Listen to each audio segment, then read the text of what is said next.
നിങ്ങളെ ഒരുപാട് സപ്പോർട്ട് ചെയ്ത വ്യക്തിയുള്ള ഒരാളാണ്. എനിക്കറിയാം എന്നോട് എന്നിട്ട് ആരെയും പരിചയപ്പെടുത്തി കൊടുത്തു.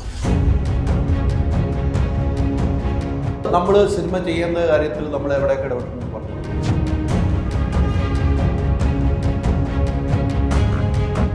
എൻ്റെ വണ്ടി കൊണ്ട് നിർത്തുമ്പോൾ പോസ്റ്റ് അജു പറയും മാറ്റി നിർത്താൻ പറ്റും. അതെ അജു സാറ് വിളിക്കുന്നു. അജു കുജു കണ്ടില്ല, ലാസ്റ്റ് പരിചയപ്പെടുത്തി ദേ നിൽക്കലാന്ന് പറഞ്ഞു. അപ്പൊ എന്റെ കൈയൊന്ന് ചുരുണ്ടു. ഒറ്റ ഇടി. ജയസൂര്യയുടെ പോസ്റ്ററല്ല, ജയസൂര്യ എന്നെങ്ങാനും വണ്ടിയെ മിണ്ടിയാല് എല്ലാവരോടും ഭയങ്കര ദേഷ്യം ഉച്ചാരണം ഒരു സമയത്ത് ഒരു സമയത്ത് ഉമ്മ എന്തെങ്കിലും പറയണ്ട.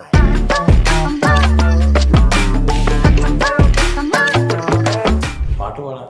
ഏത് പാട്ട്? ബാത്റൂമിൽ ഇരുന്ന് പാടിക്കഴിഞ്ഞപ്പോഴത്തേക്കും ഗ്രൂപ്പിന്റെ ഓണർ കേട്ടിട്ട് ഒരു മിമിക്രിക്കാരായിട്ട് ഫിക്സ് ചെയ്തു. ജാഫർ ഇക്കയുടെ സിനിമയിൽ കണ്ടിരിക്കുന്ന സിനിമയിൽ ഏറ്റവും ഇഷ്ടപ്പെട്ട സിനിമ ഏതായിരുന്നു? എന്റെ ഒത്തിരി പടം ഉണ്ടെന്ന് പറയാനായിട്ട്. തമ്പി നീ ഏത് സിനിമയില് ഇവനെ കിട്ടിക്കഴിഞ്ഞാൽ ഒരു ഒറ്റ ഇടി കൊടുക്കാനോ ഉള്ളൂ.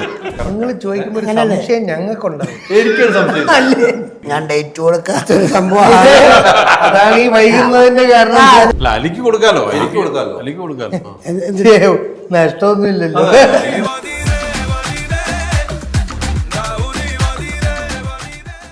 ഹോം അപ്ലയൻസ് വാങ്ങാൻ ഒരിടത്ത്, ക്രോക്കറി വാങ്ങാൻ വേറൊരിടത്ത്, ഗാഡ്ജറ്റ്സ് വാങ്ങാൻ വേറെ എവിടെയോ ഒരിടത്ത്. അതെ, എന്തിനിങ്ങനെ പലയിടത്തും ഓടണം? മൈജി ഫ്യൂച്ചർ ഉണ്ടല്ലോ.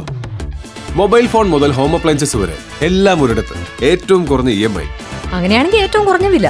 ആഹാ, എന്നാ ഏറ്റവും കൂടുതൽ ഓഫറുകൾ. MyG future. Experience the next. MyG ആണ് ഫ്യൂച്ചർ.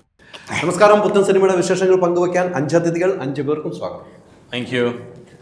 അപ്പം 5 പേര് ആമോസ് അലക്സാണ്ടറിന്റെ കൂടെ ഇരിക്കുകയാണ്. 4 പേര്.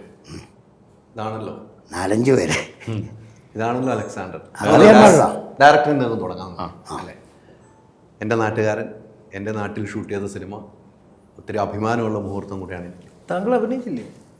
ഞാൻ അഭിനയിച്ച സിനിമകൾ. ആണോ? അപ്പോൾ അതിലും അഭിമാനമുണ്ട്. ഒത്തിരി നാളത്തെ പരിശ്രമം അല്ലേ? അതെ, എങ്ങനെ ഉണ്ടായിരുന്നു ഈ യാത്ര, ഈ സിനിമയ്ക്കുള്ള യാത്ര? വളരെ സന്തോഷം തോന്നുന്നുണ്ട്. നമ്മുടെ ടാർഗറ്റ് അച്ചീവ് ചെയ്തു. വളരെ ഹാപ്പിയാണ്. മനസ്സിലുള്ള സിനിമ എടുത്തോ? എടുത്തു ഓൾമോസ്റ്റ് എടുത്തോ? പിന്നെ തീർച്ചയായിട്ടും എനിക്ക് തോന്നുന്നു ഇത് നിങ്ങൾ രണ്ടുപേരും, പ്രശാന്ത് ഉൾപ്പെടെ നിങ്ങൾ രണ്ടുപേരും വളരെ കഷ്ടപ്പെട്ട് ഒരു സിനിമയ്ക്ക് വേണ്ടി ആഗ്രഹിച്ചിരുന്ന ഒരു പ്രൊഡ്യൂസർ വന്ന് നമുക്ക് കൈകോർത്ത്, അഷ്റഫ് എന്ന് പറഞ്ഞാൽ എൻ്റെയൊക്കെ ഫ്രണ്ട് അഷ്റഫ് ഇലാക്കൽ ഒന്ന് കൈകോർക്കുന്നു. പിന്നീട് ഈ സിനിമ വലിയ സിനിമയായി മാറുന്നു, പെട്ടെന്ന് വലിയ സിനിമയായി മാറുന്നു. അതിൻ്റെ ഒരു അഭിമാന മുഹൂർത്തം കൂടിയാണ് ഈ സിനിമ ഇങ്ങനെ എത്തി നിൽക്കുക. ഈ സിനിമയ്ക്ക് വേണ്ട എല്ലാ കഥാപാത്രത്തെയും നിങ്ങൾക്ക് ഒരുമിച്ച് കൊണ്ടുപോകാനും കഴിഞ്ഞു അല്ലേ? ഇവരെല്ലാം വേണമെന്ന് തീരുമാനിച്ചു വന്ന കഥാപാത്രങ്ങളായിരുന്നു. തുടക്കത്തിൽ അങ്ങനെയൊന്നുമില്ല. ആ യാത്ര എന്ന് പറയും. ആ യാത്രയ്ക്ക് ഒരു 10-13 വർഷത്തെ ഒരു പഴക്കമുള്ളൊരു യാത്രയാണ്. നമ്മളാദ്യം സിനിമ പ്ലാൻ ചെയ്തത് മുതൽ 2025 വരെ എത്തി നിൽക്കുന്ന സമയത്ത് ഒരു 13-14 വർഷത്തെ ഒരു ഇടവേളയുണ്ട്.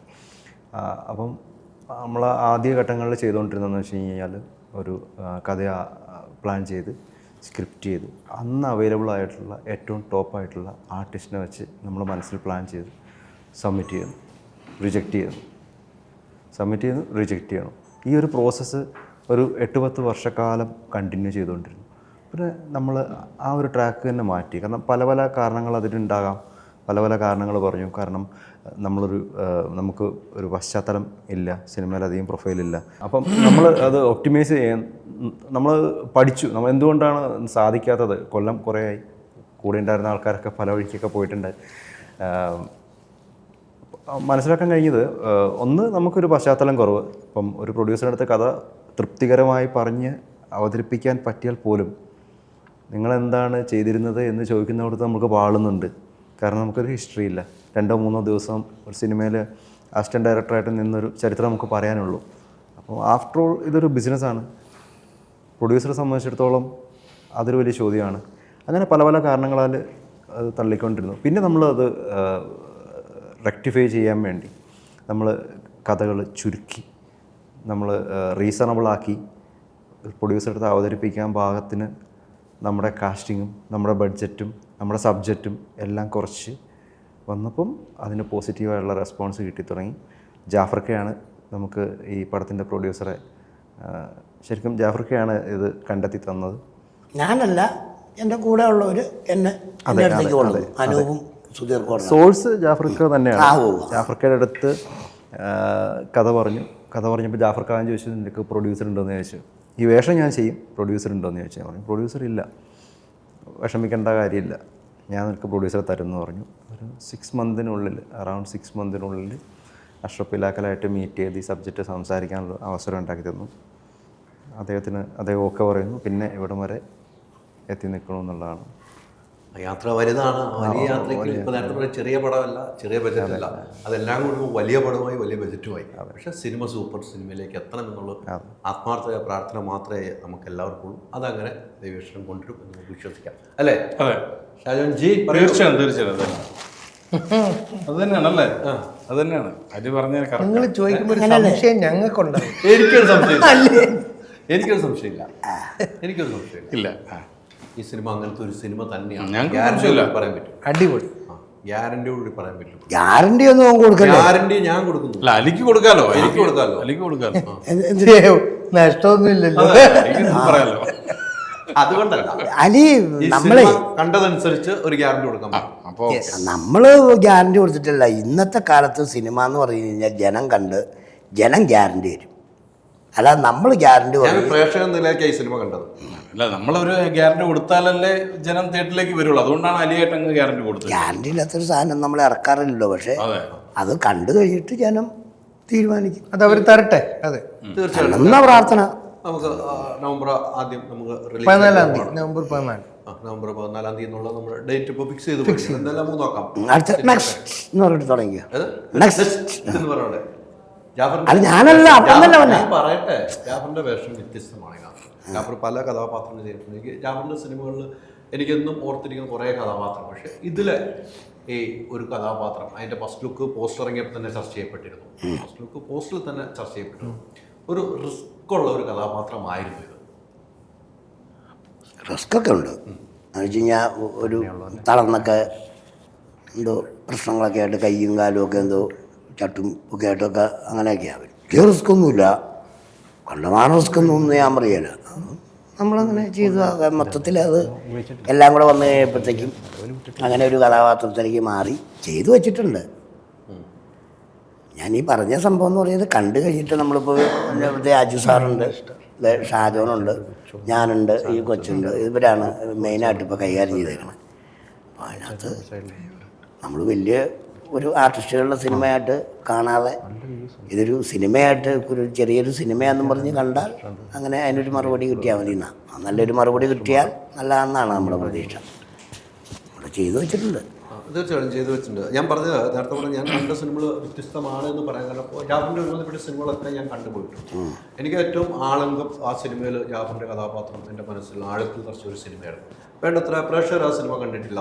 ആളങ്കം ഭയങ്കര ഇഷ്ടപ്പെട്ട ഒരു സിനിമയായിരുന്നു. ആ സിനിമ എടുത്തു പറയുന്നതും അത് ഈ റൂട്ട് പോകുന്ന ഒരു സിനിമ പോലെ എനിക്ക് തോന്നിയിട്ടുണ്ട്. അല്ല, ആ സിനിമയുടെ പ്രൊഡ്യൂസറുടെ സൈഡിൽ നിന്നൊക്കെ കുറച്ച് പ്രശ്നങ്ങളുണ്ടായതുകൊണ്ട് അത് OTT-ലും കാണാൻ പറ്റിയല്ല. അത് റിലീസായിട്ട് നല്ല സമയത്ത് കൊറോണ ഒക്കെ എന്തോ പ്രശ്നങ്ങളൊക്കെ ആയിട്ട് ഇങ്ങനെ സമയത്താണ് റിലീസായി. അപ്പോൾ ആ സമയത്ത് ഒത്തിരി പടങ്ങളൊക്കെ ഉണ്ടായിരുന്നു. അപ്പം വലിയ വലിയ സിനിമകളൊക്കെ കണ്ടുപോയി കൊടുത്തിട്ട് സൈഡിൽ കൂടെ പോയി. ഇപ്പോൾ അത് OTT-ലും കാണാൻ പറ്റിയല്ല. അങ്ങനെയുള്ള ഒരു ദുരിതവും നമുക്ക് വരാറുണ്ട്. നമ്മളൊക്കെ ചെന്ന് തലവെച്ച് കൊടുക്കുന്നതേ. നമ്മളൊക്കെ എൻ്റെ താടി പഠിച്ചു എന്ന് പറഞ്ഞ് വലിയ വിഷയമൊക്കെ ആക്കി. ഞാൻ വിനയ സാറിൻ്റെ 19-ാം നൂറ്റാണ്ടിൽ ചെന്നുകൊണ്ടിരിക്കുമ്പോഴാണ് ഞാൻ അദ്ദേഹത്തിനുമായിട്ട് ഞാൻ അന്നേരം ഈ ആളങ്കം മനസ്സിൽ നിന്ന് ഞാൻ വിട്ടു. നമ്മൾ സെൻറ്റർ ചെയ്യുക എന്ന് പറഞ്ഞിട്ട് ഞാൻ ചെയ്തില്ല. ഒരു ഡയറക്ടറുണ്ട് വിനയൻ സാറ്. അദ്ദേഹം എന്നോട് പറഞ്ഞു, ജാഫറേ ആ മൈക്കിൽ കൂടെയാണ് അത് ക്യാമറ ഷായി സാറ് കേട്ടോണ്ടിരിക്കുക. ആ കപ്പലിൽ നിന്നിട്ട് ബോട്ടിൽ നിന്നിട്ട് പറഞ്ഞു, ജാഫറെ ഒന്ന് സഹായിക്കാവോ, ആ താടി അത് മേക്കപ്പ് ചെയ്തിട്ട് പിന്നെ അറിയും ഒന്ന് പഠിക്കാവോ എന്നൊക്കെ ചോദിച്ച് വലിയ ദുരിതം ഉണ്ടാക്കിയ പടമാണ് ഈ ആളങ്കം. എന്നിട്ട് അത് ഇപ്പോൾ OTT-ലും കാണാൻ പറ്റിയില്ല, ഒരു സ്ഥലത്തും കാണാൻ പറ്റാത്ത രീതിയിൽ അവരാക്കി വെച്ചു. നല്ല പടമായിരുന്നോ? ഹലോ സോറി എടാന്ന് വിളിച്ചാൽ എന്നോട് പരിചയമുള്ളതുകൊണ്ട് അങ്ങനെ പറഞ്ഞാൽ വലിയ നല്ല പടമായിരുന്നു. ഓക്കെ, അങ്ങനെയായിരുന്നു എൻ്റെ സംഭവം. അപ്പോൾ അതിലും വ്യത്യസ്തമായ ഒരു കഥാപാത്രമായിട്ട് ജാഫർ ഇടുക്കി വരുന്നുണ്ട്. അജു ഇതിലെ നായകനായിട്ട് തന്നെ എത്തുന്നുണ്ട്. ഇതിലെല്ലാവരും നായകന്മാരാണ്. കഥയാണ്, കഥയാണ്. ഇതിനകത്ത് നായകനില്ല, നായികയേ ഉള്ളൂ എന്ന് എൻ്റെ നായിക ഇങ്ങനെ ഇരിപ്പുണ്ട്. ഈ കഥ കേട്ട് കഴിഞ്ഞപ്പം അജുവിന് തോന്നി ഈ ലാസ്റ്റൊക്കെയാണല്ലോ ഇതിലേക്ക് എത്തുന്നത്. ഈ കഥ കേട്ട് കഴിഞ്ഞപ്പോൾ അജു എന്താണ് ഈ സിനിമയോട് അത്ര പ്രിയം ഈ കഥയോട് തോന്നാൻ കാരണം? കഥാപാത്രം വളരെ നല്ലതാണ് ചേട്ടാ. ഇതുവരെ ചെയ്തിട്ടില്ലാത്ത കഥാപാത്രമാണ്. അങ്ങനത്തെ ഒരു സാഹചര്യത്തിലൂടെ ഈ കഥ ജേർണലിസ്റ്റ് ക്യാമറമാനാണ് അയാൾ പോകുന്നുണ്ട്. അപ്പോൾ അത് കാണുന്ന പ്രേക്ഷകർക്കും അയാളോട് ചിലപ്പോൾ നിൽക്കാം, ചിലർക്ക് നിൽക്കാൻ തോന്നും, ചിലർക്ക് നിൽക്കാതിരിക്കാൻ തോന്നും. അപ്പം അങ്ങനെ ഒരു സംഭവം ആദ്യമായിട്ടൊരാൾ വിളിക്കുമ്പം സന്തോഷത്തോടെ പോയി ചെയ്യും. അദ്ദേഹത്തിന് നല്ല ധാരണയുണ്ടായിരുന്നു ആ സിനിമയെക്കുറിച്ച്. പിന്നെ നാച്ചുറലി ഞാൻ ഇന്ന് വരെ ജാഫറിക്കയോട് വർക്ക് ചെയ്തിട്ടില്ല.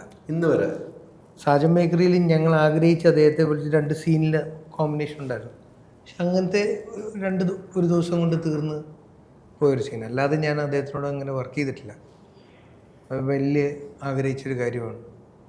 അപ്പം അജയ് പറഞ്ഞു ആ മെയിൻ ക്യാരക്ടർ ആമോസ് അലക്സാണ്ടറായിട്ട് ജാഫ്രിക്ക. അപ്പം ഞാൻ ചോദിച്ചു, അത് ഭയങ്കര ക്യാരക്ടർ, അതാരും ചെയ്യുന്നതെന്ന് അറിയാനുള്ളൊരു കൗതുകം കൊണ്ട് ചോദിച്ചു. സിനിമ കാണുമ്പോൾ മനസ്സിലാവും. നാച്ചുറലി പുള്ളിയാന്ന് അറിയുമ്പോൾ നമുക്ക് ഭയങ്കര സന്തോഷമാണ്. യെസ് പറഞ്ഞു. അങ്ങനെ തന്നെയാണ് ഈ സിനിമയ്ക്ക് കൈകൊടുത്തത്. ഈ സാജൻ ബേക്കറിൽ പറഞ്ഞ 2 സീനിൽ വന്ന് പക്ഷെ പുള്ളിയുള്ള സീൻ 2 സീനാണ് പ്രേക്ഷകർ ചിരിച്ചത്. ബാക്കി ആരും ചിരിച്ചില്ല.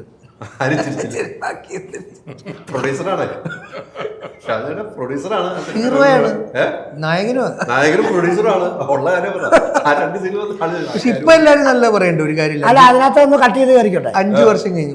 ഒരു കാര്യം, ഈ സാജൻ ബേക്കറി നമ്മുടെ എരൂര് റാന്നി അല്ലെന്നേ, നമ്മുടെ കൺട്രോളർ സജി ചന്ദ്രൂർ. സജി ചന്ദ്രൂർ എന്നെ വിളിച്ചിട്ട് ഇങ്ങനെ സാജൻ ബേക്കറി പുള്ളിയാണ് അതിൻ്റെ പ്രൊഡ്യൂസറും ഡയറക്ടറും പുള്ളിയാണ്.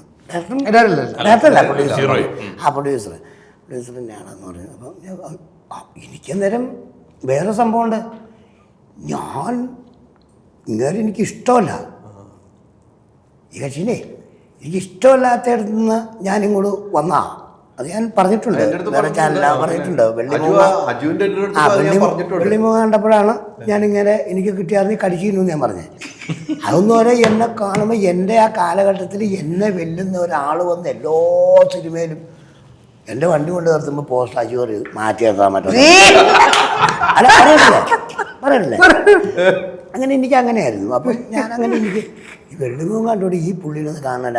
അങ്ങനെ ഇരിക്കുമ്പോഴേ ഈ സാജൻ ബേക്കറി ഒക്കെ വന്നെ ഞാനത് പൈസ എന്ന് പറയുന്ന സാധനം കൂടി മാറ്റി വയ്ക്കും. നമ്മൾ ജോലി എടുക്കണതിന് പൈസ പറയാറുണ്ടല്ലോ. ഒന്നുമില്ല, ഞാൻ ചന്ദ്രൂരിനോട് പറഞ്ഞു ഞാൻ വരും, സിനിമയിൽ അഭിനയിക്കും. ഇദ്ദേഹം എനിക്കൊരു കാരവാനൊക്കെ തന്ന്, കാരവാനകത്ത് കയറിയത് പുള്ളി ചന്ദ്രൂര് പോയി എന്തോ സംസാരിച്ചു. അത് ഞാൻ പറയാൻ പോകട്ടോ. അദ്ദേഹം എന്നോട് ചോദിച്ചു, ചന്ദ്രൂര് വന്ന് സംസാരിച്ചു. അപ്പം ഞാൻ ശമ്പളം പറഞ്ഞു. ശമ്പളം പറഞ്ഞു കേട്ടി കൃത്യമായിട്ട് ശമ്പളം തന്നേ ശരി പുള്ളിയെ ശമ്പളം തരാൻ പറ്റുന്നത്. ശമ്പളം തരാൻ പറ്റുന്ന സമയത്ത് പുള്ളിയോട് ഇത് മതിയോ എന്ന് ചോദിച്ചു. ഇത് മതിയോ? ഞാൻ അങ്ങനെ പറഞ്ഞു. അപ്പം പറഞ്ഞെന്ന് പറഞ്ഞാൽ കുഴപ്പമില്ലാത്തൊരു പുള്ളി പറഞ്ഞു തൃപ്തിയാണോ, ഇത് മതിയോ ചോദിച്ചില്ലേ? ഇത് മതിയോ? പുള്ളിക്ക് അതായത് കുറച്ചുകൂടെ എന്തെങ്കിലും തരാം. ഞാൻ അത് മനസ്സറിഞ്ഞായിരുന്നു ഞാൻ മേടിച്ചിട്ടല്ല. പക്ഷേ എന്നോട് ചോദിച്ച ഒരു വ്യക്തിയുണ്ട്. കണ്ടില്ല ഫിലിം കാണില്ല. അത് തന്നെയല്ല, അദ്ദേഹത്തിൻ്റെ വാക്കിൽ ഞാൻ അഭിനയിച്ചിട്ട് ഇപ്പോൾ അദ്ദേഹത്തിൻ്റെ വായിന്ന് ഇത് വന്നില്ലേ ആ പടത്തിനകത്ത്. പടം വലിയ സുഖമില്ലാടിയൊന്നുമില്ല, നല്ല പടമാണ്. പക്ഷേ ഓടാത്ത നമ്മുടെ 2 സീനകത്ത് ചിരിയും വന്നു. ഇത് പിന്നെ നല്ലായിരുന്നു പറഞ്ഞതിന് നന്ദി. ഓക്കെ. അല്ല, ഞാൻ പറയുവായിരുന്നു, എന്നോട് ചോദിച്ചു പൈസ ചെയ്ത് മതിയോ എന്ന് ചോദിച്ച ഒരു പ്രൊഡ്യൂസറാണ്.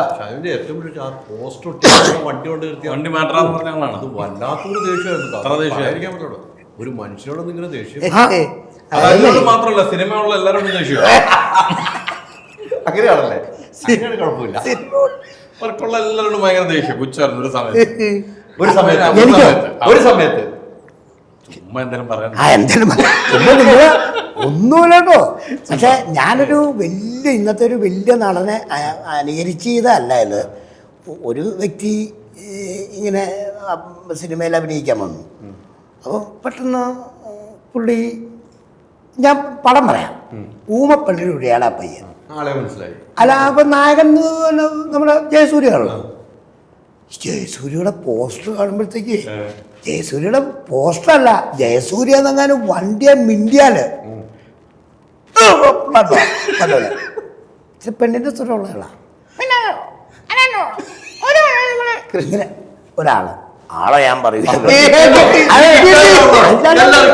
അല്ല ഇവിടെയല്ല, ഇവിടെ ഒന്നുമില്ല, ഒരു പ്രേക്ഷകർക്കും ഇവിടെ ഇല്ലെന്നാള്. അയ്യോ ഉണ്ടെന്നേ, ഉണ്ട്, ആളുണ്ട്. മിമിക്രി ആർട്ടിസ്റ്റ് ആയിരുന്നു പുള്ളി. ഭയങ്കര വിഷയം പുള്ളിക്ക്. എന്നുവെച്ചാൽ കാറ്റഗറിയെ ആ സമയത്തുണ്ടായിരുന്ന ദിലീപ് ഏട്ടൻ, അബീക്ക, ഈ ലോകത്തുള്ള എല്ലാ മിമിക്രിക്കാരുമായിട്ട് സഹകരിച്ച് മിമിക്രി കളിച്ചുകൊണ്ടിരുന്ന ഒരു ആർട്ടിസ്റ്റിൻ്റെ മനസ്സിലുണ്ടായൊരു സംഭവമാണ്. കാരണം വെച്ച് കഴിഞ്ഞാൽ അദ്ദേഹം സീനിയർ, ഇദ്ദേഹം കയറി വന്നതേ ടിമ്മെന്നങ്ങോട്ട് വല്ലാതെ ഊമപ്പിലുള്ള വിനയ സാറിൻ്റെ പടം മാറ്റാൻ ഇത് കാണാൻ പാടില്ല, ഈ പോസ്റ്റർ കാണാൻ പാടില്ല, അതായത് വണ്ടിയെ മിണ്ടാൻ പാടില്ലാത്ത ഒരാൾ. അദ്ദേഹം ജീവിച്ചിരിപ്പുണ്ട്. അദ്ദേഹം ഒരു ജോലി ഇപ്പോൾ ഈ ഫീൽഡിൽ നിന്നൊക്കെ പോയിട്ട് ഇപ്പോൾ ഒരു ജോലിയായിട്ട് കൈകാര്യം ചെയ്യുക. ഞാൻ ജോലിയുടെ പേര് പറഞ്ഞാൽ ചിലപ്പം അലി അറിയും, ഇവരൊന്നും അറിയില്ല. നമ്മുടെ നാട്ടുകാരൻ തന്നെയാണ്, വലിയ ഫേമസ് മിമിക്രിക്കാരനാണ്. അദ്ദേഹം മിമിക്രിയിലേക്ക് വരാൻ തന്നെ കാരണം എന്ന് പറഞ്ഞു കഴിഞ്ഞാൽ ഒരു ട്രൂപ്പിൻ്റെ ബാത്റൂമിൽ കയറുന്ന പുള്ളി മാനസ നിലയം എന്നുള്ള പാട്ടില്ലേ ധ്വനിയിലെ, അപ്പൊ അതിനകത്ത് അങ്ങനെ സാധനമില്ലേ, ഇത് അതിനകത്തിരുന്ന് ബാത്റൂമിൽ ഇരുന്ന് പാടിക്കഴിഞ്ഞപ്പോഴത്തേക്കും ട്രൂപ്പിൻ്റെ ഓണർ കേട്ടിട്ട് അയാളെ ആ ട്രൂപ്പിൽ മിമിക്രിക്കാരായിട്ട് മിക്സ് ചെയ്തു. പാട്ട് കേട്ടിട്ട് മിമിക്രിക്കാരായിട്ട് മിക്സ് ചെയ്തു. പറയില്ല, ഇങ്ങനെ ഒരു സംഭവം ഉണ്ടായി ഞാൻ പറഞ്ഞത്.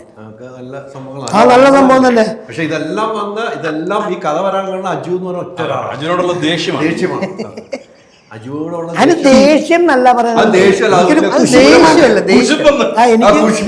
എന്റെ മനസ്സിൽ വികാരം.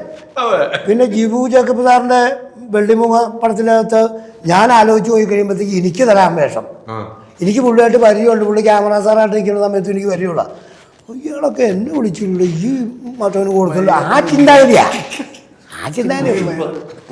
അസൂയ. സോറി പറഞ്ഞല്ല, എന്നേ സോറി പറഞ്ഞു. അല്ല ഞാൻ സോറി വർഷങ്ങളായിട്ട് പറഞ്ഞു. അത് നമുക്കറിയാം, ഈ കഥകൾ ഇങ്ങനെ പോയപ്പോഴാണ്. പിന്നെ ഇഷ്ടമായി, പിന്നെ കിട്ടിയാൽ കടിച്ചു കഴിഞ്ഞു. പക്ഷേ ഇപ്പൊ കുറേ സിനിമകൾ ഇങ്ങനെ യാത്ര തുടർന്നുകൊണ്ടേയിരിക്കുകയാണ്. പക്ഷേ യാമോസ് അലക്സാണ്ടറിലെ കഥാപാത്രത്തിന്റെ പേരും കഥാപാത്രം എന്താണ്? കഥാപാത്രത്തിന്റെ പേര് അങ്കിൾ ഡാനി.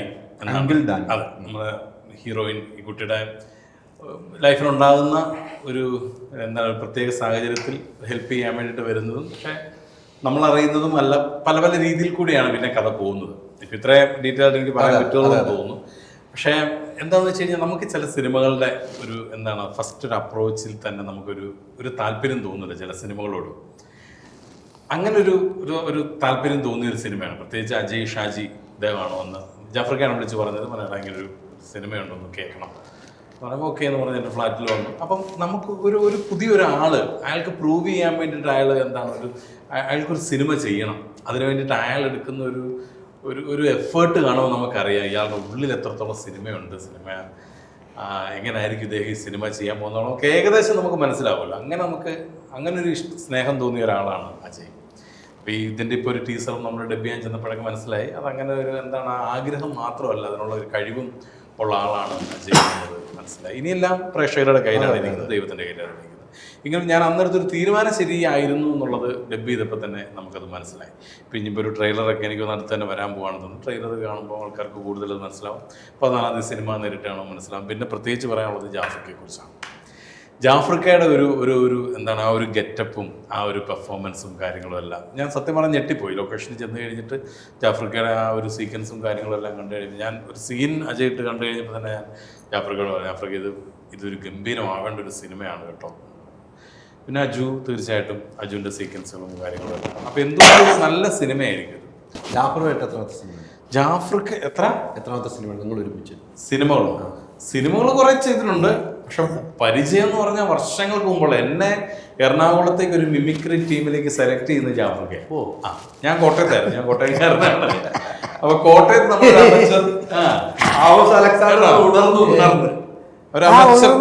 ഒരു ബാങ്കിന്റെ മുകളിൽ പ്രോഗ്രാം കാണാൻ വേണ്ടി വന്നിട്ട് ഞാൻ ആ കലാഭവൻ റഹ്മാനൊക്കെ കൂടെ കൂടി ട്രൂപ്പില് ചെറിയ പ്രശ്നങ്ങളൊക്കെ വന്ന് കുറെ ആർട്ടിസ്റ്റുകൾ ഒക്കെ മറിഞ്ഞിങ്ങനെ നിൽക്കുന്ന സമയത്ത് നേരെ ഒരു കോട്ടയത്ത് കുറേ പിള്ളേരുണ്ട്. ചേട്ടനും അനിയനും, ചേട്ടൻ അച്ചായൻ. എന്റെ ശിവജാനുണ്ട് ഇപ്പൊ മിമിക്രിയിലില്ല. അപ്പം ആ ബഹറിൽ റേഡിയോ നടത്തുക. റേഡിയോയിൽ ബഹറിൽ അറിയാലോ, എനിക്കറിയാം. അപ്പൊ ഇങ്ങനെ വന്നു. റഹ്മാനിക്കാണ് ടീമിന്റെ ഓണർ, ജാഫർക്കയാണ് എല്ലാ തീരുമാനങ്ങളും, ജാഫർക്കയാണ് എന്റെ മാനേജർ. ജാഫർക്കയാണ്. ജോളിച്ചേട്ടൻ എന്ന് പറഞ്ഞ നമ്മുടെ സിംഗറാണ് പറഞ്ഞത് ഇങ്ങനെ കോട്ടയത്ത് കുറച്ച് പിള്ളേരുണ്ടെന്ന് കാണാം. അന്ന് വന്ന് കണ്ട് അപ്പോൾ റഹ്മാനിക്ക് ചോദിച്ചു ജാഫറെ ആരുടെ വിളിക്കണമെന്ന് ചോദിച്ചു. ജാഫർക്ക് പറഞ്ഞു അവനെ 3 പേരെ സെലക്ട് ചെയ്തു. ഞങ്ങൾ 7-8 പേരാണ്. അതിൽ 3 അവരിൽമാരിൽ ഒന്ന് മോൻ, ഒന്ന് സോണി മരിച്ചുപോയി, പിന്നെ മറ്റേ ഷാജി, ഇപ്പം പാസ്റ്റർ കണ്ട പുള്ളി. അതെ, അത് ചിരിച്ചല്ല, അതിനകത്ത് പാസ്റ്റർ പറഞ്ഞൊരു ചിരിച്ചല്ല. ഒരു പാസ്റ്റർ, പാസ്റ്റർമാരുടെ എത്ര 3 അവന്മാരിൽ ഒരാൾ ഞാനാണ്. അപ്പൊ അങ്ങനെയാണ് എറണാകുളത്തേക്ക് വരാനൊരു ഭാഗ്യം കിട്ടുന്നത്. എറണാകുളത്ത് വന്നതിന് ശേഷമാണ് കേൾക്കാത്തൊരു കഥയാണ്. അതെ, അപ്പൊ എറണാകുളത്ത് വന്നതിന് ശേഷമാണ് പിന്നെ കലാഭവനിൽ ഒരു വേക്കൻസി ഉണ്ടെന്ന് അറിയുന്നത്. പിന്നെ കലാഭവനിലോട്ട്, അങ്ങനെയാണ് കലാഭവൻ ഷാജോണൊക്കെ ആയത്. ഈ ഇങ്ങനെയൊക്കെ ചെന്നിട്ട് 3-4 വർഷം കഴിഞ്ഞിട്ടാ ഞാൻ ചെല്ലണേ. 2 വർഷം ഞാൻ ആക്ച്വലി കലാഭവനിൽ നിന്ന് മാറിയത് പോയതിന് ശേഷം 2000 കഴിഞ്ഞല്ലോ വരുന്ന കലാഭവനിൽ. 2000 അല്ല 2002 ഞാൻ 2000 പോയതാണ് കലാഭവൻ. അതിനുശേഷം എന്നെ സംബന്ധിച്ചൊക്കെ ഞങ്ങളുടെ സൂപ്പർ സീനിയേഴ്സാണ്. അബീക്ക അവരുടെ ടീമിലൊക്കെ ആയിരുന്നു, ജാഫർക്കൊക്കെ, കണ്ണൻ ചേട്ടൻ, ഇവരൊക്കെ ഒരു ബാച്ചാണ്. അപ്പൊ ഇവരുടെ എല്ലാം പ്രോഗ്രാം നമ്മൾ ഇങ്ങനെ പോയിരുന്നു, ഫ്രണ്ടിൽ പോയിരുന്നു കണ്ടിട്ടുള്ള ബാച്ചിലുള്ളതാണ് ജാഫർ. അപ്പൊ അന്ന് മുതലേ ജാഫർക്കാനെ ഇഷ്ടമാണ്. ജാഫർക്കാരോട് സ്കിറ്റ് ചെയ്യാനും എനിക്ക് പാടാണ്, സിനിമയിൽ അഭിനയിക്കാനും പാടാണ്. ഞാൻ ചിരിക്കും. ജാഫർക്ക് പ്ലാനിങ് ഇല്ലാത്ത എന്തെങ്കിലുമൊക്കെ പറയുന്നത് അറിയാതെ ചിരിക്കുകയും ചെയ്യും. ഞാൻ പഴയ സ്കിറ്റുകളൊക്കെ ഉണ്ടാകും, ഞാൻ ചിരിച്ച് മറിയും ഞാൻ ജാഫർക്ക്. നമുക്ക് നമ്മൾ ചിലരുടെ അങ്ങനെയാണ്, നമുക്കങ്ങ് ഭയങ്കര ഇഷ്ടമായിരിക്കും. നമ്മൾ അവരെന്ത് ചെയ്താലും നമുക്ക് ചിരി വരും. മനസ്സിലായില്ല, അവരെന്ത് നമ്മളെ പറഞ്ഞാലും നമുക്ക് വിഷമം വരില്ല. അവർക്ക് എന്തും പറയാൻ നമ്മൾ അങ്ങനെയുള്ള ഒരാളാണ് ജാഫർക്ക്. ഈ നമുക്ക് ഇപ്പൊ നമ്മുടെ കൂടെ ഇല്ല ഗ്രേറ്റ് ആക്ടേഴ്സായ ഒടുവിൽ സാർ, അല്ലെങ്കിൽ ശങ്കരാടി സാർ, അവർക്ക് എന്ത് ചെയ്താലും നാച്ചുറലാണ്. അതുപോലെ തോന്നുന്ന ഇപ്പോൾ ഉള്ള നടന്മാരിൽ ഒരാളാണ് ജാഫർക്ക. അതുകൊണ്ടാണല്ലോ LJP പോലുള്ള ആൾക്കാർ സ്ഥിരം അവരുടെ സിനിമകളുടെ സാന്നിധ്യമായി മാറുന്നത്. ഒരിക്കലും ആ ഗ്യാങ്ങിൽ അങ്ങനെ നിൽക്കാൻ പറ്റും. പിന്നെ ആ ഗ്യാങ്ങിലുണ്ടെങ്കിൽ ദിലീഷ് ഏട്ടൻ്റെ ഫസ്റ്റ് സിനിമ, ബിഗ് ഡയറക്ടേഴ്സ് എന്തുകൊണ്ടാണ് അദ്ദേഹത്തെ എപ്പോഴും കാസ്റ്റ് ചെയ്യുന്നത്? ഇങ്ങനെ ഒരു കഴിവുള്ള കഴിവുണ്ടായിരിക്കും. കഴിവുണ്ടെങ്കിൽ ഞാൻ ഇങ്ങനെ പിടിച്ചു നിർത്തുമല്ലേ, എന്തേലുമൊക്കെ കാണും. നമ്മുടെ ഇപ്പൊ എനിക്ക് തിരിച്ച് കണ്ടെടുത്ത ദേഷ്യം തോന്നണം. ഇപ്പൊ എനിക്കാ കണ്ട ദേഷ്യം തോന്നുന്നുണ്ട്.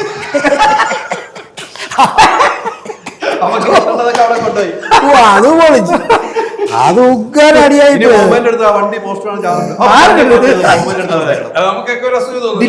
ദിലീഷേട്ടോട് ഒരു വേഷം ചോദിച്ചു. കഥയെ അജു വിളിക്കും, അമലേട്ടന്റെ പടം. അല്ല, നമ്മൾ തിരക്കില് ഷൂട്ടിന് പോകുമ്പോഴത്തേനും ആ പയ്യൻ വന്നിട്ട് കഥയെ അജു സാറ് വിളിക്കുന്നു. അജു കുജു, അജു കുജു ഇവിടെ അങ്ങനെ പറയുന്നതാണോ ഓർത്തെ? അല്ലല്ല, അങ്ങനെയൊന്നും പറയാം. എങ്ങനെയുണ്ട്? ഇതൊക്കെയാണ് വലിയൊരു എക്സ്പീരിയൻസ് അല്ലേ? ഒരിക്കലും പ്രതീക്ഷിച്ചില്ല ഇങ്ങനെ ഇവരൊക്കെ കൂടെ ഇരുന്നൊരു സിനിമ കഴിഞ്ഞ് ഇങ്ങനെ ഒരു എന്താണ് പ്രൊഡക്ഷൻ്റെ ഭാഗമായിട്ട് വന്ന് ഇങ്ങനെ ഒരു പ്രൊമോഷൻ ഇരിക്കാതെ ഒരിക്കലും സ്വപ്നം പോലും കണ്ടിട്ടുണ്ടാവില്ല. അത്രയ്ക്കും യാത്ര ചെയ്ത ഒരാളാണ്. എനിക്ക് പേഴ്സണലി ഇവരുമായിട്ട് അറിയാവുന്നതുകൊണ്ട് എന്നോട് ഒത്തിരി കഥകൾ പറഞ്ഞു.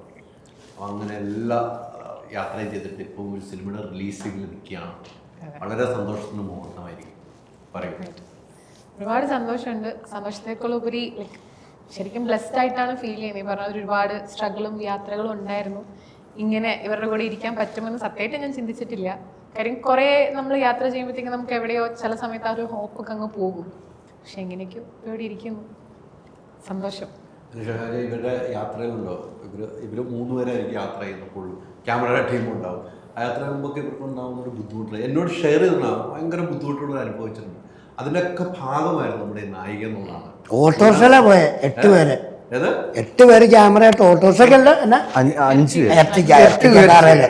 എവിടെ പോയെന്നറിയോ? പഞ്ചാബിലേക്കൊക്കെ. യാത്രയിലൊരു പെൺകുട്ടി രസമായിരിക്കും യാത്ര. എല്ലാ ഭാരവും എടുത്തുകൊണ്ട് ഇവരൊപ്പം യാത്ര ചെയ്ത ഈ സിനിമ ഒന്ന് ഉണ്ടാകണമെന്നുള്ള ആഗ്രഹം. ആ പാട്ട് കാണുന്നത് നമുക്കറിയാമല്ലോ. ആ യാത്ര വീട്ടുകാരൊരു സപ്പോർട്ടും അല്ലേ? വീട്ടുകാർ വലിയ സപ്പോർട്ടായിരുന്നു. പിന്നില്ല, അല്ലെങ്കിൽ പിന്നെ വിടില്ലല്ലോ. ഈ ഇന്നേ വരെ കണ്ടിട്ടുണ്ട്, അറിയാം. പക്ഷെ എന്നാലും 1 മാസത്തോളം ഇന്ത്യ മുഴുവൻ ട്രാവൽ ചെയ്യണം എന്ന് പറയുമ്പോഴത്തേക്ക് അതെൻ്റെ ഫാമിലിയും കൂടി സപ്പോർട്ട് ഇല്ലാണ്ട് എനിക്കത് ചെയ്യാൻ പറ്റത്തില്ല. ഈ സിനിമ ഇങ്ങനെ ആകുമെന്ന് ഒരിക്കലും പ്രതീക്ഷിച്ചില്ല. പാട്ടെടുത്ത് വെച്ചിട്ട് ഇങ്ങനെ ഇരിക്കുകയാണോ അല്ലേ? അപ്പോൾ ഒരു സങ്കടമൊക്കെ 22 ഷൂട്ട് ചെയ്ത് കഴിഞ്ഞതായിരുന്നു ആ കുറെ ഭാഗങ്ങളൊക്കെ. അത് കഴിഞ്ഞ് ഇപ്പോഴാണ് ഈ 2024 നവംബർ ഡിസംബറിലാണ് ബാക്കി ഷൂട്ട് ചെയ്യുന്നത്. ഇടയ്ക്കൊക്കെ പ്രതീക്ഷ പോകും, പക്ഷെ എന്നാലും പിന്നെയും എന്തെങ്കിലുമൊക്കെ ശരിയായിട്ട് വരും എന്ന് തോന്നും. ആ സമയത്ത് ഒത്തിരി വേദനിച്ചില്ലേ ഇത് നിന്ന് പോകുന്നുള്ള സമയത്ത്? ഞാൻ വിട്ടേ പോയായിരുന്നു. കുറെ കഴിഞ്ഞപ്പോഴത്തേക്കും വിട്ടു. ഓക്കെ, ഇത് നടക്കില്ലായിരിക്കും എന്നുള്ള ഒരു സാധനത്തിലോട്ടൊക്കെ നമ്മൾ എത്തി. പക്ഷെ എന്നാലും എന്തെങ്കിലും വരും. ഓക്കെ, കുറച്ച് കാലത്തേക്ക് പ്രതീക്ഷിക്കാൻ എന്തെങ്കിലും ഉണ്ടാവും, പിന്നെയും പോകും. അതൊരു ഭയങ്കര അവസ്ഥയാണ്. പിന്നെ കാത്തിരിപ്പ് അല്ലേ? ഭയങ്കര എത്ര വർഷം കാത്തിരിപ്പ്. അത് ഇന്നാണ് കേട്ടോ ഇത്രയും ഞാൻ ഇതിന്റെ ഭാഗമായിട്ടും ഇയാൾ കടന്നു പോയത്. ഞാൻ ഇന്നാണ് എൻ്റെ ആക്ച്വൽ പിക്ചറാണ്. ഞാൻ ചിലപ്പോൾ തൊടുപുഴ നാട്ടിൽ പോയിട്ട് തിരിച്ചു വരുമ്പോൾ ഇവർ എറണാകുളത്ത് നിന്ന് കഥകൾ കേൾപ്പിച്ചിട്ട് ഇവർ രണ്ടുപേരും വരുമായിരിക്കും. അപ്പോൾ ഞങ്ങൾ വഴിക്ക് ഫോൺ ചെയ്യും, പ്രശാന്ത് അജയ് വരുമായിരിക്കും. വഴിക്ക് നിർത്തി ഞങ്ങൾ ഒരു ദിവസം വാഴക്കുളത്ത് നിർത്തിയിട്ട് കുറേ സംസാരങ്ങളല്ലേ, കുറേ സംസാരം വാഴക്കുളത്ത് വെച്ചാൽ 10-12 മണിയായി തോന്നുന്നു രാത്രി. ഇവർ ഇങ്ങനെ കഥ കേൾപ്പിച്ചിട്ട് വരുവാണ്. പോയി പ്രതീക്ഷ പോയി ഇങ്ങനെ ഇത് നമ്മൾ കൊണ്ടുപോകും. ഞാൻ ശരിക്കും ഇവരുടെ ദുഃഖം അനുഭവിച്ച് കണ്ടവരാണ്. നിങ്ങളെ ഒരുപാട് സപ്പോർട്ട് ചെയ്ത വ്യക്തിയുള്ള ഒരാളാണ്. എനിക്കറിയാം എന്നോട് എന്നിട്ട് ആരെങ്കിലും പരിചയപ്പെടുത്തി കൊടുത്തു? ഈ ദുഃഖം ഭയങ്കരമായിട്ട് അലിക്കൂടെ ദുഃഖം കയറി. നമ്മള് സിനിമ ചെയ്യുന്ന കാര്യത്തിൽ നമ്മൾ എവിടെയൊക്കെ ഇടപെട്ടിട്ടുണ്ടെന്ന് പറഞ്ഞു കൊടുക്കും. എല്ലാ ഘട്ടത്തിലും ഉണ്ടായിരുന്നു. നമുക്ക് തുടക്കം മുതൽ എപ്പോ വെച്ചാലും നമുക്ക് ഫോണിലും ആയിട്ടും നമുക്ക് എല്ലാ കാര്യത്തിലും. എന്നോടും അജയെ കുറിച്ചും പ്രശ്നമല്ലേ. ഈ ഷാങ്കട ഇപ്പം മലയാള പടത്തിലും ആക്റ്റീവാണ്, തമിഴ് പടത്തിലും ആക്റ്റീവാണ്. ഇനിയുള്ള യാത്രകളിൽ മലയാളം കൂടുതൽ സിനിമകളിലേക്കും തമിഴിലേക്കും ഓഫർ വരുന്നുണ്ടാണ് ഞാൻ അറിയുന്നത്. തമിഴിലേക്കും വീണ്ടും ഓഫറുകൾ വരുന്നുണ്ട്. അല്ല, തമിഴ് സിനിമകളൊക്കെ വരുന്നുണ്ട്. പക്ഷെ എന്താണെന്ന് അറിയാം, അവർക്ക് ഒരുപാട് സമയം വേണം. അപ്പൊ ആ സമയം കൊണ്ട് നമുക്ക് അതാണ് ചെയ്യാൻ പറ്റാത്തത്. തമ്പി നീ ഏത് സിനിമയില്? ഇപ്പം അടുത്ത വിജയ് സേതുപതിയുടെ ലാസ്റ്റ് വന്ന ആ സിനിമയിലും ചെയ്ത ക്യാരക്ടറിനോട് വിളിച്ചിരുന്നതാണ് ആദ്യം. പക്ഷെ ആ സമയത്ത് നമുക്ക് ഇവിടെ സിനിമകളുള്ളതുകൊണ്ട് നമുക്ക് പോകാൻ പറ്റില്ല. അവർ അറിയാലോ, ഒരു 3-4 മാസം, ഒരു മാസം 15 ദിവസം, അടുത്ത മാസം 10 ദിവസം, ചിലപ്പോൾ അത് പെട്ടെന്ന് മാറും. അപ്പൊ നമ്മൾ ഇവിടെ കമ്മിറ്റ് ചെയ്യുന്ന സിനിമകൾ ഏറ്റെടുക്കാൻ ഭയങ്കര പാടാലേ. ഇവിടുന്ന് സിനിമ തിരക്കുള്ള ആൾക്കാർ അവിടെ ചെന്ന് ചാടിക്കഴിഞ്ഞാൽ അവരുടെ ഡേറ്റ് അനുസരിച്ച് അവർ ഒരു ശമ്പളമൊക്കെ ഓക്കെ. പക്ഷെ നമുക്കിവിടെ മെയിൻറ്റെയിൻ ചെയ്യാൻ പറ്റില്ല. 3-4 ദിവസമൊക്കെ ആയിരിക്കും ഒരു മാസം. പക്ഷെ അത് കറക്റ്റ് നമ്മളിവിടെ ഒരു സിനിമ കമ്മിറ്റ് ചെയ്യുന്ന സമയത്തായിരിക്കും അത് വരുന്നത്. അതുകൊണ്ടൊക്കെയാണ്. പിന്നെ നമുക്ക് പിന്നെ അങ്ങനെ ഒരുപാട് അധികം ആവേശങ്ങളൊന്നുമില്ല. നമുക്ക് ഇങ്ങനെ സ്റ്റഡി ആയിട്ട് ഇങ്ങനെ പോയാൽ മതി. അതിനുള്ള സ്റ്റഡി ആയിട്ട് നിൽക്കുന്നുണ്ട്. ഏകദേശം അങ്ങനെ എല്ലാം ഉണ്ട്. നിൽക്കുന്നു, പ്രഷർ ഇഷ്ടപ്പെടുന്നുണ്ട്, അങ്ങനെ നിന്ന് പോകുന്നുണ്ട്. ഒരു ഡയറക്ഷനിലേക്ക് ഒത്തിരി നാളായി, അത്രയും നാളായി ചെയ്തതിനു ശേഷം ഇന്ന് വരെ പല ഇന്റർവ്യൂ ചോദിക്കുന്ന ഉടനെ ഉണ്ടാവുന്നതാണ്. അതിന്റെ ഒരു നടപടിയിലേക്ക് അല്ല, ഇതെന്താണെന്ന് അറിയാം, ഇപ്പം അജയ് പറഞ്ഞ പോലെ തന്നെയാണ്. അജയ്ക്ക് മാത്രമല്ല, ഒരു സിനിമ ഉണ്ടാകുക എന്ന് പറയുന്നതിന്റെ പുറകിൽ ഒരു വലിയ സ്ട്രഗിളാണ്. മനസ്സിലായില്ലേ? ഇപ്പം ഒരു നമ്മൾ എങ്ങനെ ഒരു സിനിമ ഉണ്ടാക്കുക എന്നുള്ളത്, അതൊരു നല്ല സിനിമ ആയിരിക്കണം. നല്ല സിനിമ ആയിരിക്കണം എന്ന് പറഞ്ഞാൽ ഇൻ സെൻസ് നമുക്ക് നമ്മുടെ ഉള്ളിൽ തന്നെ നമ്മൾ തന്നെ സാറ്റിസ്ഫൈഡ് ആയിരിക്കണം. അപ്പം അങ്ങനെ ഒരു പ്രോജക്റ്റ് ഉണ്ടാക്കേണ്ടി വരുമ്പോൾ നമ്മൾ ഒരു സ്ക്രിപ്റ്റ് നമ്മൾ ഉണ്ടാക്കുക. ആ സ്ക്രിപ്റ്റ് നമ്മൾ നല്ലൊരു പ്രൊഡക്ഷൻ നമ്മളത് പിച്ച് ചെയ്ത് കഴിയുമ്പം അവരുടെ സജഷൻസ് ഉണ്ടാവും. അങ്ങനെ ഒരുപാട് സ്റ്റേജുകളുണ്ടല്ലോ ഇതിൽ. ഇപ്പം ഇതെല്ലാം കഴിഞ്ഞൊരു ഷൂട്ടിംഗ് തുടങ്ങുക എന്ന് പറയുന്നത് ഒരു വലിയ കാര്യമാണ്. അപ്പോൾ അതിലേക്കൊക്കെ നമ്മളിങ്ങനെ അടുത്തുകൊണ്ടിരിക്കുകയാണ്. അപ്പോൾ അതിൽ പറഞ്ഞ പോലെ നമ്മളൊരു ആക്ടറാണെന്നുണ്ടെങ്കിലൊക്കെ അതിനും ഒരു സ്ട്രഗിളുണ്ട്. മനസ്സിലായില്ലേ? അപ്പോൾ അതിൻ്റെ എല്ലാം ആ സ്ട്രഗിളിലൂടെയാണ് നമ്മൾ പോയിക്കൊണ്ടിരിക്കുന്നത്. അപ്പം നമ്മൾ അഭിനയവും കാര്യങ്ങളൊക്കെ ഉള്ളതുകൊണ്ട് എല്ലാം ഇങ്ങനെ മാനേജ് ചെയ്ത് പോകുന്നു. തീർച്ചയായിട്ടും സിനിമ തന്നെയാണ് ജോലി, സിനിമ തന്നെയാണ് ഏറ്റവും ഇഷ്ടമുള്ള ഒരു മേഖല. അതുകൊണ്ട് തന്നെ സിനിമയിൽ നമുക്ക് ചെയ്യാൻ പറ്റുന്ന കാര്യങ്ങളെല്ലാം ട്രൈ ചെയ്യുക എന്നുള്ളതാണ്. സക്സസ് ആവുമില്ല എന്നുള്ളതൊക്കെ രണ്ടാമത്തെ കാര്യമാണ്. നമ്മുടെ കഴിവിനനുസരിച്ച് നമ്മൾ ട്രൈ ചെയ്യാം. അതിന് ട്രൈ ചെയ്തുകൊണ്ടിരിക്കുന്നു. അതിൻ്റെ സമയമാകുമ്പോൾ നമ്മൾ തീർച്ചയായിട്ടും സംവിധാനം ഉണ്ടാവും തന്നെയാണ് വിശ്വാസം. ദൈവം അനുഗ്രഹിച്ചാൽ ഉടനെ തന്നെ ഉണ്ടാവും. കഥകളൊക്കെ തീർന്നിരിക്കാന്ന് ഞാൻ അറിഞ്ഞു. എന്തോ കഥകളൊക്കെ എല്ലാം തീർന്നിരിക്കുകയാണ്. എൻ്റെ ഏകദേശം അതിൻ്റെ സ്റ്റാർസും ഒക്കെ ഏകദേശം ഫിക്സ് ആയിട്ടുണ്ട്. അപ്പം എൻ്റെ ഒരു ഫൈനൽ അതിൻ്റെ ഒരു പ്രോജക്റ്റിൻ്റെ ഒരു ഏരിയയിലോട്ടൊക്കെ എത്തിക്കൊണ്ടിരിക്കും. ഞാൻ ഡേറ്റ് കൊടുക്കാത്തൊരു സംഭവം അതാണ് ഈ വൈകുന്നതിന്റെ കാരണം. മറ്റേ ഞാൻ കൊടുക്കാം. എല്ലാവരും സഹകരിക്കുകയാണെങ്കിൽ ഒരു ഡേറ്റ് ഒക്കെ കൊടുത്തേക്കാം. അല്ലേ? അജു കൊടുക്കൂലേ? പിന്നെ ഈ ഇതില് അജു ആണ് നായകൻ, കൂടെ അഭിനയിക്കുന്നത്. അതൊക്കെ അറിഞ്ഞിരുന്നു. എന്താ തോന്നിയത്? അത് സിനിമ കാണാത്തോണ്ടാ. അല്ല, സന്തോഷം. ഞാൻ നേരത്തെ പറഞ്ഞ മാതിരി അജിത് ചേട്ടനെ ഞാൻ ഫസ്റ്റ് കാണുന്നത് മലർവാടി ആർട്സ് ക്ലബിന്റെ ഒരു എന്റെ ആർട്സ് ഡേക്ക് ഇനോഗ്രേഷൻ ചെയ്യാൻ വേണ്ടിട്ട് കോളേജ് വരുമ്പോൾ ഞാൻ കണ്ടിട്ടുണ്ട്. അത് സംഭവിച്ചാൽ അയ്യോ അന്ന് മനസ്സിലായില്ലേ? അതും സംഭവിച്ചു. അന്നോട്ട് ആരാധന കണ്ടിട്ടുണ്ട്. ആരാധിക്കുന്നല്ല, കണ്ടിട്ടുണ്ട്. ജാഫർ ഈ ലൊക്കേഷൻ വെച്ചാണ് കാണുന്നത്. അതെ പിന്നെ നമ്മളന്നാ പരിചയപ്പെട്ട ജാഫർ ഇടുക്കിയുടെ സിനിമയിൽ കണ്ടിരിക്കുന്ന സിനിമയിൽ ഏറ്റവും ഇഷ്ടപ്പെട്ട സിനിമ ഏതായിരിക്കും? ചുരുളി. ചുമ്മാ പറഞ്ഞാ. ഇല്ല, എനിക്ക് മഹേഷിന്റെ പ്രതികാരം എനിക്കിപ്പോ പെട്ടെന്ന് ഓർമ്മ അതാട്ടോ വരുന്നത്. പിന്നെ എനിക്ക് ഓർമ്മ പണ്ട് സ്കൂളിൽ നിന്ന് വരുമ്പോ ഈ സീരിയല്, കോമഡി സീരിയല് ചെയ്യുന്ന അത് ഞാൻ കണ്ടത്. എനിക്ക് അത് ഭയങ്കര എട്ട് സുന്ദരി സീരിയൽ ഉണ്ട്. അന്ന് 2-4-5 വയസ്സ് കാണുമോ കൊച്ചിന്? 8 സുന്ദരികളും മറ്റേ കുറെ പേരൊക്കെ ആയിട്ടുള്ള 5-8 വയസ്സ് കാണും അല്ലേ? അന്നൊരു 5-8 വയസ്സ് അത് കൂട്ടിയാൽ മതി. 20-25 അല്ല 20-28 കാണും. അത് വയസ്സ് പറയണ്ട. അല്ല, പടങ്ങൾ കാണാതെ ജാഫറിന്റെ ഇപ്പൊ അജുവിന്റെ സിനിമ ഏതാ നല്ലതെന്ന് ചോദിച്ചാൽ ഒരു സിനിമ മാത്രമേ പറയാൻ പറ്റുള്ളൂ. അജുവിന്റെ സിനിമ ഏതാണ് നല്ലതെന്ന് ജാഫറിന്റെ ചോദിച്ചാൽ ജാഫർ ഏത് പേര് പറയും? വെള്ളിമൂങ്ങാനല്ലേ ഇഷ്ടപ്പെട്ടെ? ഷാജോന്റെ സിനിമ ഏതായിരിക്കും? ഷാജോന്റെ സിനിമ എല്ലാവരും ഇഷ്ടമാണ്. അല്ല, അങ്ങനെയല്ല, ഒരു സിനിമ നമ്മുടെ മനസ്സിലെപ്പോഴും ഉണ്ടാവും. ദൃശ്യം സിനിമയിൽ ഇവൻ മാറി പറഞ്ഞ പടമല്ല. അത് തന്നെയല്ല, ഇവനെ കിട്ടിക്കഴിഞ്ഞാൽ ഒരു ഒറ്റ ഇടി കൊടുക്കാനോ ഉള്ളൂ. ഇങ്ങനെ ഇടിച്ചു കൂട്ടാനോ പക്ഷെ ദിലീപേട്ടനോട് അരുൺ ഗോപിച്ചേട്ടന്റെ രാമലീല. പക്ഷെ എനിക്ക് സെക്കൻഡ് ഹാഫിൽ നിങ്ങളുടെ ഒരു പോളി ആരും പ്രതീക്ഷിക്കില്ല. അല്ല, പക്ഷെ എനിക്ക് വല്ലാതെ ഇവനോടെ ഈ പിന്നെ ഷാജോണ് പറഞ്ഞില്ലേ ബാങ്കിൽ നിന്ന് കൊണ്ടുവന്നു അങ്ങോട്ട് കൊണ്ടുവന്നു എന്നൊക്കെ പറയില്ലേ, ഒരിഷ്ടം വന്നല്ലോ. പിന്നെ ആ സമയത്ത് ഇവനൊരു പടം ചെയ്തു. എനിക്കും ശരിക്കും പറഞ്ഞാൽ ഞാൻ എൻ്റെ ഹൃദയം ഇവനോട് ചേർന്ന ഒരു പടമുണ്ട്. പക്ഷെ പ്രേക്ഷകർ കംപ്ലീറ്റ് ഇവനെ കൊല്ലായിരിക്കുക. അത് ഈ ഷാജോണെ ഇങ്ങനെ ഇട്ട് കാണിക്കുന്ന എന്നത്തുള്ളൂ. ഉറുമ്പുകൾ ഉറങ്ങാതെ ഇരുന്നു എന്ന് പറഞ്ഞൊരു പടമില്ലേ, അത് കണ്ടപ്പോ എനിക്ക് പ്രയാസം. നിങ്ങള് ചമ്പന, മോൻ, വിനയ് ഈ 3 പേരോട് ഉറുമ്പിട്ടില്ല. എനിക്ക് പ്രയാസമായി. നമ്മുടെ ഉള്ളിൻ്റെ ഉള്ളിലുണ്ടാവുന്ന സിനിമ കാണുമ്പോൾ ഉള്ള പ്രയാസമില്ലേ, ചെയ്യും ഇങ്ങനെ ഉറുമ്പ് കാര്യങ്ങൾ അവനൊക്കെ കിടന്ന് കാണിക്കണുണ്ടോന്നുള്ള ഇതില്ലേ. അത് എന്നതാ കാണിച്ചേ? ഒരു ഉറുമ്പ് കുറെ കയറി കഴിഞ്ഞാൽ ഉള്ള അവസ്ഥ കാണിച്ചു വെച്ചില്ലേ. ഉറുമ്പുകളോടായിരുന്നു മൊയ്തീന്റെ ഒപ്പം ഓടി. ഈ ജാഫറിന്റെ ഇഷ്ടപ്പെട്ട പടം ജാഫർക്കട ഈ പറഞ്ഞ ഒരുപാട് അല്ലല്ല ഒരുപാട് എനിക്ക് തോന്നുന്നു മഹേഷിന്റെ പ്രതികാരമൊക്കെ തന്നെയാണ്. അതായത് സെറ്റിലായിട്ട് ചെയ്തിട്ടുള്ള സിനിമകളാണ് അതൊക്കെ. അങ്ങനെ എന്താണ് കൂമൻ ഒരുപാടുണ്ട് ജാഫർക്കട.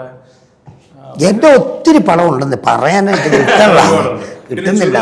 ചുരുളി മുമ്പ് പറഞ്ഞപ്പോൾ ഞാൻ പറഞ്ഞത് ചുരുളിയില് എല്ലാവരും വളരെ ഗംഭീരമായിട്ട് ചെയ്തിട്ടുള്ളൂ. വളരെ നാച്ചുറൽ ആയിട്ടാണ് എല്ലാവരും. പക്ഷെ ആ ഷാപ്പുകാരൻ നമുക്ക് ഒരിക്കലും മറക്കാൻ പറ്റില്ല.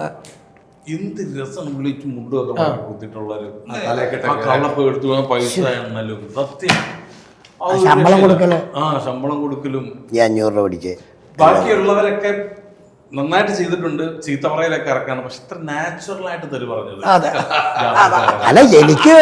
ഒരു സത്യം ഞാൻ പറയാം, എനിക്ക് വിമർശനം ഉണ്ടാകാത്ത കേസ് തന്നെ എന്ന് പറയട്ടെ.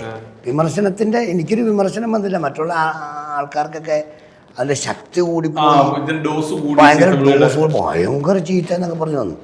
നമ്മളാ അമ്പാൻ വന്ന് ഇവിടെ നക്കാനടാ മറ്റേ ഉള്ളതെന്ന് ചോദിക്കുമ്പോഴത്തേക്കും നമ്മൾ പറയാനല്ലേ കാശുണ്ടല്ലേ. അപ്പോൾ ഞാൻ പറഞ്ഞു അങ്ങനെയല്ല കാണിച്ചേ, നക്കണമെന്നുണ്ടെങ്കിൽ നിന്റെ മറ്റവനെ പറഞ്ഞില്ലേ, ആ തെറി ഏറ്റെടുക്കാൻ അപ്പൊ നൈസായിട്ട് തെറി പറഞ്ഞ ആൾക്കാരേക്കും. തെറിക്ക് ശക്തി കൂടുമ്പോഴാണോ ഓപ്പോസിറ്റും അല്ലേ എന്നാ എനിക്ക് തോന്നണേ.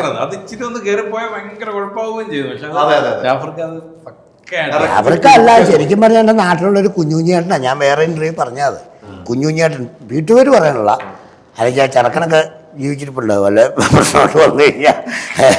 അപ്പം കുഞ്ഞുഞ്ഞേട്ടൻ ഇങ്ങനെയായിരുന്നു, നൈസായിട്ട് കാര്യങ്ങൾ കൈകാര്യം നൈസായിട്ട് തന്നെ പറയും. ആർക്കും കുഴപ്പമില്ല, വലിയ പ്രശ്നത്തിന് നൈസായിട്ട് പറയുന്ന ആളാ. ആ കുഞ്ഞുഞ്ഞേട്ടൻ ഞാൻ പറഞ്ഞിട്ടുള്ളത് നിങ്ങൾ എവിടെയെങ്കിലും എടുത്ത് നോക്കും. അജുവിന്റെ പടം ഇഷ്ടപ്പെട്ടതാ? അത് ഞങ്ങളുടെ പടമാണ്. അത് നിങ്ങൾ രണ്ടുപേരും ഉണ്ടല്ലോ. മഴക്കുഴി പദ്ധതി പഞ്ചായത്ത് നടപ്പിലാക്കാൻ അജുവിന് ഈ പറഞ്ഞ പോലെ എനിക്ക് അജുവിന്റെ സിനിമകൾ കാണുമ്പോൾ എനിക്ക് തോന്നുന്നു ഇന്നസെന്റ് ചേട്ടനാണ് എനിക്ക് തോന്നുന്നത്. ഇന്നസെന്റ് ഏട്ടൻ ഞാൻ പണ്ടും പറഞ്ഞിട്ടുണ്ട്, ഇന്നസെന്റ് ഏട്ടൻ ഒരു സിനിമയിൽ വന്നു കഴിഞ്ഞാൽ സിനിമ എത്ര മോശമാണെങ്കിലും ഇന്നസെന്റ് ഏട്ടൻ വരുന്ന ഭാഗം നമുക്ക് ഭയങ്കര ഇഷ്ടപ്പെടും. ഒരു പോസിറ്റീവ് എനർജി ഉണ്ടായിരുന്നു ഇന്നസെന്റ് ഏട്ടൻ. ഇപ്പൊ ഇന്നസെന്റ് ഏട്ടൻ ഇപ്പൊ ഭയങ്കര വൈറലായിട്ടുള്ള ഈ ട്രോളിലൊക്കെ വരുന്ന പലതും ചിലപ്പോൾ തിയേറ്ററിൽ അത്ര വർക്കായിട്ടുണ്ടാവില്ല, പക്ഷെ പുള്ളിയുടെ ഭാഗം പുള്ളി രസമായിരിക്കും. പുള്ളിനെ നമുക്ക് ആ ഭാഗത്ത് പറഞ്ഞ കാണുമ്പോഴേക്കും എനിക്കൊരു ഇന്നസെന്റ് ഏട്ടൻ എനിക്ക് ഫീൽ അത് ചെയ്തു. തൃശ്ശൂര് സ്വരവും ഏതാണ്ട് സ്വരത്തിനോട് സമയം ഭാഷ ഒക്കെ വരുമ്പോഴത്തേക്ക് അതല്ല ഭാഷയുടെ മാത്രമല്ല അജുവിന്റെ ഒരു മൊത്തത്തിലുള്ള ഒരു ഇമേജ് ഒക്കെ നമുക്ക് ഇഷ്ടപ്പെടും. നമുക്ക് എന്താണ് നമ്മുടെ കൂട്ടത്തിലുള്ള ഒരാൾ എന്നുള്ള രീതിയിൽ ഇഷ്ടപ്പെടും. അങ്ങനത്തെ ഒരു ആക്ടർ, അങ്ങനത്തെ ഒരു ഇമേജ് കിട്ടുക എന്ന് പറയുന്നത് വലിയ പാടുമാണ് കേട്ടോ. നമ്മൾ പലപ്പോഴും സിനിമാക്കാരെ ഒരു സിനിമാ നടൻ എന്നുള്ള രീതിയിലാണല്ലോ വെക്കുന്നത്. അങ്ങനെ അല്ലാത്ത കുറച്ച് വേറെ കൂട്ടത്തിലുള്ള ഒരാളാണ് എൻ്റെ അഭിപ്രായത്തിൽ അജു എന്ന് പറയുന്നത്. ഇപ്പൊ പറയുമ്പോ നിന്റെ കൂടെ കൂടാം. അല്ല അതിന് മുമ്പ് എനിക്ക് പോസ്റ്റ് കാണാൻ പാടില്ലെന്ന് പറഞ്ഞില്ലേ, വെള്ളി മുമ്പ് വേറെ പ്രശ്നമാണെന്നല്ലേ. ഇപ്പൊ ഞാൻ കൂടാം. മറ്റേ ഇതിനകത്ത് വിനീതിന്റെ പറഞ്ഞ വർഷങ്ങൾക്ക് ശേഷം അതൊക്കെ ഒരു പ്രൊഡ്യൂസറൊക്കെ ആയിക്കഴിഞ്ഞിട്ടുള്ള ഒരു ഓട്ടവും ബഹളവും ഒക്കെ ഉണ്ട്. ഒരിക്കലും ഇന്നസെന്റ് ഇമിറ്റേറ്റ് ചെയ്തിട്ടില്ല, പക്ഷെ നമുക്കൊരു ഇഷ്ടം തോന്നും, നമുക്ക് ഈ ആളോട് നമുക്കൊരു ഇഷ്ടം തോന്നും. അങ്ങനത്തെ ഒരു അനുഗ്രഹം അജുന് കിട്ടിയിട്ടുണ്ട്. അങ്ങനെ ആ അനുഗ്രഹങ്ങളെല്ലാം ചേർന്ന ഒരു പടമാണ് ഈ 3 പേരുടെയും അനുഗ്രഹങ്ങൾ നമ്മൾ പറഞ്ഞല്ലോ. ആ 3 പേരുടെ അനുഗ്രഹം ചേർന്ന പടമാണ് ആമോസ്. അപ്പോൾ പ്രേക്ഷകർക്ക് കാണാൻ ഇഷ്ടപ്പെടും.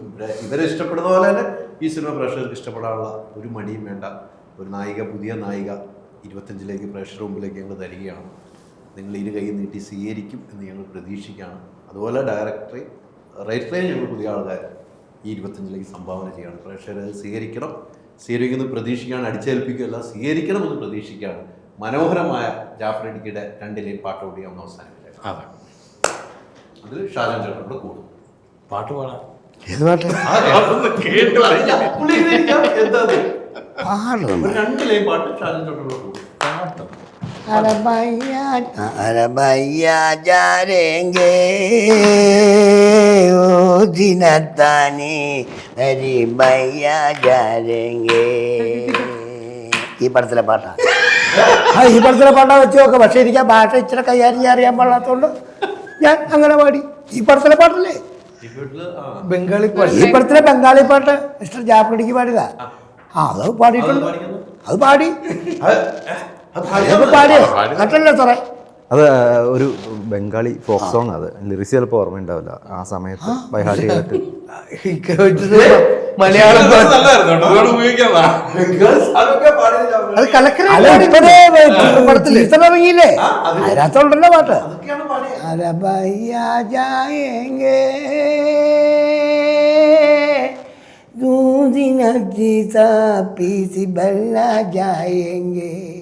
പിന്നെ ദൂസിന കീസ പീസ എന്നുള്ള ഭാഷയില്ല, ഞാൻ ഉണ്ടാക്കിയ ഭാഷ.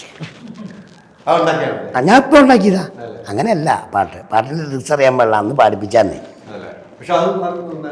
എന്തായിക്കോട്ടെ. Mini boy കോട്ടയംകാരൻ. 5 അല്ല ഒറിജിനൽ പേരെന്നത് പ്രവീൺ. പ്രവീൺ. മ്യൂസിക്കും എൻ്റെ ബാക്ക്ഗ്രൗണ്ട് സ്കോറും എല്ലാം പുള്ളി തന്നെയാണ് ചെയ്തിരിക്കുന്നത്. കണ്ടോ. മിനിയൊക്കെ നമ്മളെ പഴയ സുഹൃത്തുക്കൾ, ഞങ്ങൾ കോട്ടയംകാരാണല്ലോ. ഞങ്ങളുടെ ഏകദേശം ഒരു ഏരിയയാണ് ഞങ്ങളുടെ. പിന്നെ മിനി എന്നാണ് വിളിച്ചോണ്ടിരിക്കുന്നത്. എല്ലാവരും മിനി മിനി മിനി എന്നാണ് വിളിക്കുന്നത്. ലൊക്കേഷനിൽ ജാഫറിന്റെ അടുത്ത് പറഞ്ഞ മിനി പോരുന്നത് ഏതാ മിനി നോക്കി അന്വേഷിച്ചു. മിനി വന്നിട്ടുണ്ടെന്ന്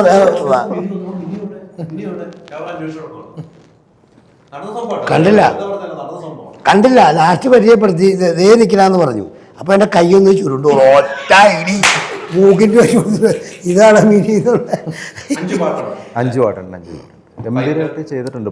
നമ്മൾ ആദ്യം പാട്ട് മാത്രം ബാക്ക്ഗ്രൗണ്ട് സ്കോർ അല്ലാതെ നോക്കിയത്. പക്ഷെ പുള്ളി ചെയ്തു വന്നപ്പം BGM മേലെ നന്നായിട്ട് വന്നിട്ടുണ്ട്. അതെ. അപ്പൊ എന്തായാലും ഒരു സിനിമ തിയേറ്ററിലേക്ക് വരുന്നു, ഇരുകൈ നീട്ടി സ്വീകരിക്കുക. വീണ്ടും ഞാൻ പറയുന്നു, നല്ല സിനിമയാണ്, നല്ല നിങ്ങൾ പറയാം. സിനിമ കണ്ടിട്ട് അഭിപ്രായം പറയാം, സിനിമ കാണാത്ത അഭിപ്രായം പറയുന്നത്. ഒത്തിരി സന്തോഷം. സിനിമയുടെ കൂടെ ഉണ്ടാവും, ഈ യാത്രയിൽ ഉണ്ടാവും. എപ്പോഴും ഈ യാത്രയുടെ സിനിമയുടെ എന്ത് കാര്യത്തിനും കൂടെ ഉണ്ടാവും. Thank you very much. Thank you.